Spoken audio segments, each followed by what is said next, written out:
Сәлеметсіздер ме менің тұрақты көрермендерім? Міне таңғы тіршілік.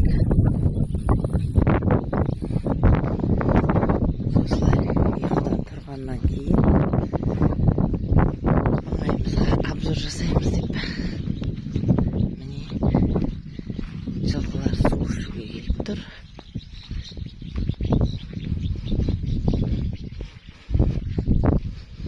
Біздің көршіміз бар, Төлеген деген. Атбегі 8 қырлы, 1 сырлы жігіт. Өткенде ғана неменеге қатыстырып бәйгеге 600 мыңдай сыйға қалды. Әр қазақ атқан мінбесін, атқан мінсек жауды қоймайды деген секілді. Жылқы сүйер қауымға кішкене ауыл тіршілігінен үзінді көрсетіп жатқан жайым бар.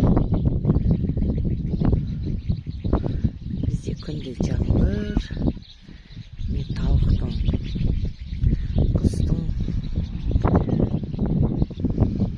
дауысы. Арнамнан алыстырмаңыздар. Арнамның соңына дейін қарайтын болсаңыздар, міндетті түрде пайдалы кеңес болатын сөзсіз. Мына гүлде ашылып келе жатыр. Құдай қаласа ашылады бұл да. Бұйыртса. Жұмыртқа қосып жайманды дайындап жібердім. Қазір бізбен бірге болыңыздар. Гүлдерім ашылып жатыр. Менің көрермендерім, міне мынандай болды. Міне мынаны бүйтіп тураймыз. Иә. Анамның гүлдері өз сияқты әп-әдемі болып ашылып, өте әдемі болып тұр, өзіне ұқсап. Қып-қызыл болып.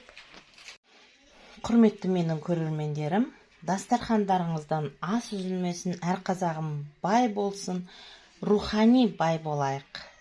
Уайымыз тек қана тамақ болсын. Сіздермен бірге болған әдеттегідей пайдалы кеңестер аккаунтының авторы Ардақ Әлбековна. Аман сау болыңыздар. Ең бастысы, бір қоңырауша басу арқылы менің каналыма тіркелуді ұмытпаңыздар.